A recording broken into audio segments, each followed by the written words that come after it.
Hi friends, welcome back to our channel Sridevi Srinivas vlogs. అందరూ ఎలా ఉన్నారని బాగున్నారా? నేను చాలా బాగున్నాను. మీరు కూడా బాగుండాలని మనస్ఫూర్తి అయితే కోరుకుంటున్నాను. మన ఛానల్ని ఇంకా ఎవరైనా ఫస్ట్ టైం చూస్తూ సబ్స్క్రైబ్ చేసుకోకపోతే సబ్స్క్రైబ్ చేసుకుని పక్కనే ఉన్న బెల్ ఐకాన్ క్లిక్ చేయండి, లైక్ చేయండి, షేర్ చేయండి. మీ ఫ్రెండ్స్ అండ్ ఫ్యామిలీ మెంబర్స్ కూడా షేర్ చేయండి. వీడియో అనేది ఎక్కడ స్కిప్ చేయకుండా చూడండి. వీడియో ఏంటి అంటే, ఇంతకుముందు మేము క్రిస్మస్కి ఊరైతే వెళ్ళాం కదా, అప్పటి బ్లాగ్ అనమాట. బ్లాగ్స్ అన్నీ కూడా కొంచెం లేట్ అవుతున్నాయి. ఎవరు కూడా కంటిన్యూస్గా వీడియోస్ అయితే చూసేయండి. ఇప్పటి నుంచి వీడియోస్ అనేది కంటిన్యూస్గా డే బై డే వస్తూనే ఉంటాయి. వీడియో అనేది ఎక్కడ కూడా స్కిప్ చేయకుండా చూడండి. ఈ వీడియో ఏంటి అంటే, క్రిస్మస్ హాలిడేస్కి ఊరెళ్ళాం కదా, అక్కడ ఊరెళ్ళిన తర్వాత కోటప్పకొండ నెక్స్ట్ ఒక వీడియో అనేది పోస్ట్ చేశాను. ఆ రోజు బ్లాగ్ అనమాట. ఆ రోజు ఏంటి అంటే, మా వదిన వాళ్ళ ఇంటికి అయితే వెళ్ళొస్తున్నాం అనమాట. చిన్న వదిన పెద్ద వదిన వాళ్ళ ఇంటికి. వదిన అంటే మా హస్బెండ్ వాళ్ళ అక్కయ్య వాళ్ళు అనమాట. వాళ్ళ ఇళ్ళకైతే వెళ్ళొస్తున్నాము. ఇక్కడైతే ఇంతకుముందు ఈ రోడ్ అనేది మీకు ఇంతకుముందు బ్లాగ్స్లో కూడా పాత వీడియోస్లో కూడా షేర్ చేశానండి. ఇదేంటి అంటే చిలకలూరుపేట నుంచి మా ఊరు వెళ్ళే రూట్ అనమాట. అంటే షార్ట్ కట్ అనమాట. ఈ రూట్లో వెళ్ళే దారిలో అన్నీ కూడా పంట పొలాలే కనిపిస్తాయండి. కంది కానీ ఇటంతా కూడా బీర, వంకాయని, నిమ్మ తోటలు, ఇంకా జామ తోటలు, నిమ్మ తోటలు, వంగ తోటలని, గోంగూరని, ఇవన్నీ కూడా అన్ని తోటలే ఉంటాయన్నమాట. అరటి తోట, ఇవన్నీ కూడా చాలా పచ్చటి వాతావరణంలో అయితే చాలా బాగా ఎంజాయ్ చేసాము మేము క్రిస్మస్ హాలిడేస్ అయితే. ఇదంతా చూడండి మొక్కజొన్న అనమాట. కొంగలు అయితే అసలు పొలాల్లో భలే వైట్గా అయితే ఉన్నాయన్నమాట వాడి. ఇక్కడైతే చూడండి అరటి తోట అనమాట. అరటికెళ్ళు అయితే చాలా బాగా ఉన్నాయి. అంటే రోడ్లో ఆగి వీడియో తీయాలనుకున్నాము. కాకపోతే ఏంటి అంటే మాకు లేట్ అయిపోతుంది అనమాట అని చెప్పేసి వీడియో అయితే ఇలానే స్లోగా అయితే పెడుతున్నాను అనమాట. వీడియో అనేది నాకు నుంచి అయితే వచ్చిన తర్వాత మళ్ళీ ఒక 2 days ఉండి క్రిస్మస్ హాలిడేస్ అయితే అయిపోయాయి అనమాట. ఇక్కడ ఏంటి అంటే 30th రోజున మళ్ళీ అమ్మ వాళ్ళ ఇంటికి అయితే బయలుదేరామండి. ఎందుకంటే అక్క వాళ్ళు అయితే వచ్చున్నారని చెప్పాను కదా ఇంతకుముందు వ్లాగ్స్లో. అక్క వాళ్ళతో పాటు ఈ ఇయర్ అన్నమాట. ఎప్పుడు కూడా ఉంటాం కానీ ఈ ఇయర్ చాలా స్పెషల్ అండి మాకైతే. అందుకని చెప్పేసి January 1st అయితే అమ్మ వాళ్ళ ఇంటికి అయితే మళ్ళీ రీచ్ అయ్యామండి. January 1st అయితే చాలా బాగానే సెలబ్రేట్ చేసుకున్నాము. కాకపోతే వీడియో అనేది అయితే తీయలేదండి. ఇది వచ్చేసి ఈ వ్లాగ్ ఎక్కడ, ఈ ఊరు ఎక్కడ ఏంటి అనేది మీ అందరికి ఐడియా ఉండే ఉంటుంది. ఎందుకంటే నేను ప్రతి ఒక్క పాత వీడియోలో అయితే షేర్ చేశాను. నా వీడియోస్ కూడా ఎలా ఉంటున్నాయో చెప్పండి. మీకు అన్నీ కూడా బోర్ ఏమన్నా అనిపిస్తున్నాయా?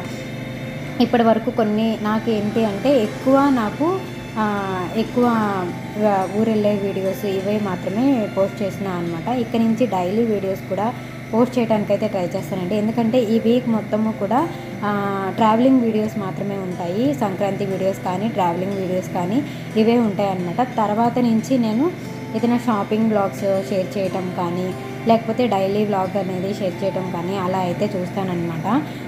మీరందరికీ కూడా వీడియోస్ అనేది బోరింగ్గా అనిపిస్తున్నాయా లేదా అంతకు ముందుమైన వీడియోస్ అనేది ఇప్పుడు బాగున్నాయా, మీకు నచ్చినాయా లేదా, వాయిస్ ఓవర్ కానీ ఇదంతా కూడా ఎలా ఉందో కూడా కామెంట్ బాక్స్లో అయితే కామెంట్ చేయండి. కొన్ని ఇక నుంచి కూడా అంటే ఈ వీడియోస్ అనే కాకుండా నెక్స్ట్ వీడియోస్ తీసేటప్పుడు కూడా ఇలా బ్యాక్గ్రౌండ్లో వాయిస్ ఓవర్ ఇవ్వకుండా వీడియోలోనే వాయిస్ చెప్పేలాగా అయితే ట్రై చేస్తాను అనమాట. ఎందుకు అంటే మనం వీడియోలోనే వాయిస్ ఓవర్ ఇచ్చాము అంటే ఇదొక పెద్ద ప్రాసెస్ అనేది ఉండదు కదా. ఇప్పుడు మనం వీడియో మొత్తము కూడా తీసుకుంటాం కానీ వాయిస్ ఓవర్, తమ్నెయిల్ ఇవన్నీ చేయడానికి అయితే లేట్ అవుతుంది.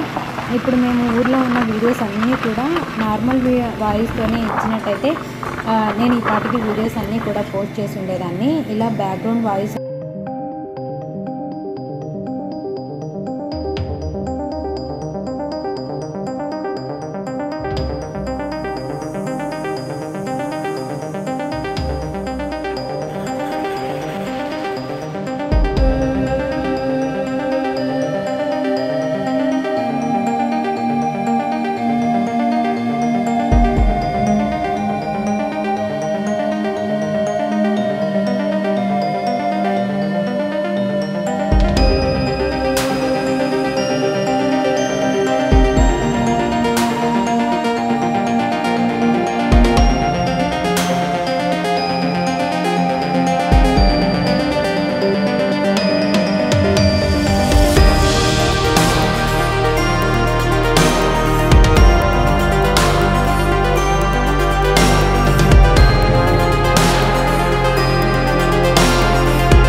ప్రతి ఒక్క ట్రావెలింగ్ అనేది షేర్ చేసుకుంటున్నాను.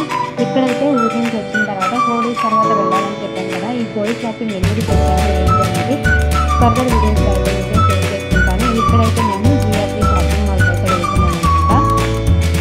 ఇప్పుడు గోల్డ్ ప్రజెంట్ రేటుకి కానీ ఇదంతా కూడా పక్కన పెడితే ప్రతి ఒక్కళ్ళు కూడా న్యూ ఇయర్లో ఇక్కడ ఏంటి అంటే ఖచ్చితంగా గోల్డ్ అనేది తీసుకుంటారండి. న్యూ ఇయర్ అయినా ఎప్పుడైనా కూడా గోల్డ్ తెచ్చుకున్నా కూడా అసలు జిఆర్టీలో కానీ ఖజానాలో కానీ ఎక్కడైనా కూడా జనం అయితే బీభత్సంగా ఉంటారండి చెన్నైలో. ఎందుకు ఏంటి అంటే ఇక్కడ ప్రతి ఒక్కళ్ళు కూడా మంత్లీ స్కీమ్స్ అయితే కడతారనమాట. ఇక్కడైతే చూడండి పొంగల్ వస్తుంది కాబట్టి సెలబ్రేషన్స్ అయితే చేస్తున్నారనుకుంటా జిఆర్టీలో. ఇక్కడైతే మనకి ఏంటంటే 10%, 15% ఆఫర్ కూడా ఇస్తున్నారు. ఇక్కడైతే చూడండి జనం అయితే మామూలుగా లేరండి. న్యూ ఇయర్ అయినా కూడా గోల్డ్ రేట్ వెళ్తున్నా కూడా పర్చేజ్ చేస్తూనే ఉంటారు, స్కీమ్స్ అయితే పడుతూనే ఉంటారు. అందువల్ల జనం అయితే ఎక్కువ ఉంటారనమాట చెన్నైలో. ఇదైతే గోల్డ్ తీసుకున్న తర్వాత హోంపేట్ సరవనాకి అయితే వచ్చిందండి. చూడండి అందరూ కూడా బుకింగ్ అయితే ఎలా ఉందో ఇదంటే నేను తీసుకున్న జ్యువెలరీ అయితే ఈ జ్యువెలరీ ఎందుకు తీసుకున్నాను, ఇప్పుడు నేను షాపింగ్ ఎందుకు చేశాను, గోల్డ్ షాపింగ్ ఏంటి అనేది ఫర్దర్ వీడియోస్ అయితే షేర్ చేసుకుంటాను. ఎవరు కూడా ఏ వీడియో కూడా మిస్ అవ్వదు. చికెన్ చూసిన వీడియోస్ అన్నీ కూడా చాలా ఇంట్రెస్టింగ్ అయితే ఉంటాయండి. ఓకేనండి, ఈ వ్లాగ్ ఎలా అనిపించింది కామెంట్ చేయండి, లైక్ చేయండి, కామెంట్ చేయండి. నెక్స్ట్ ఇంకో మంచి వ్లాగ్తో ముందుకు వచ్చేసాను. అంటే care bye by. Thank you for watching.